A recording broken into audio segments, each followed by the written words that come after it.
My name is Alex Parker. When my parents had to travel abroad for several months, they sent me to live with my Uncle Robert and Aunt Linda in their countryside mansion. The house was beautiful but strangely quiet, as if the walls were holding their breath. The family living there was Uncle Robert, tall, serious but soft-hearted. Aunt Linda, always busy in the kitchen but caring. Ethan, my cousin, talkative and mischievous. Emily, Ethan's sister, quiet and always reading. Grandma Margaret, full of old stories and memories. I thought it would be peaceful here. I had no idea the house was hiding a secret that would change me forever. On my second evening, I was sitting alone in the backyard when I noticed movement in the attic window above. A moment later, a boy about my age walked into the garden. Blonde hair, blue eyes, wearing an old-fashioned sweater.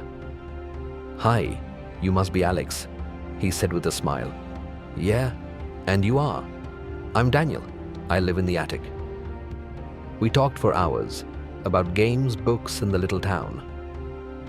Daniel had this innocent charm that made him easy to like. That night at dinner, I casually said, "I met Daniel today, the boy who lives in the attic." Silence. Uncle Robert looked at Aunt Linda, then said quietly, "Alex, there's no one living in the attic." A few days later, Grandma Margaret told me, "Remember, Alex, after 11 p.m., don't go outside, don't open the attic door, and if someone calls your name at night, don't answer unless you see their face." I laughed. "These are just old stories, right, Grandma?" She smiled faintly. "Some stories are not so old." Daniel kept visiting me, playing games, telling me stories from the attic window. But I noticed something. Ethan, Emily, and the others never saw him. One day, I managed to open the attic door.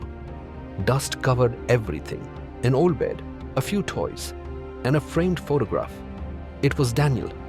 Underneath, it read, "Daniel Parker, 1987 to 1999. My heart froze. I ran outside, and there he was.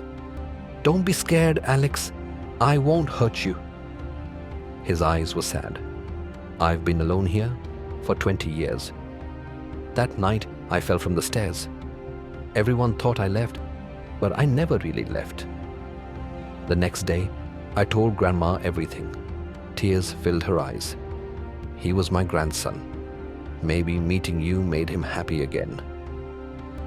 That night, Daniel said, "Alex, it's time for me to move on. You reminded me what friendship feels like." A soft breeze blew through and he faded into the air like mist. I looked at the attic window. Empty, but in my heart, there was peace.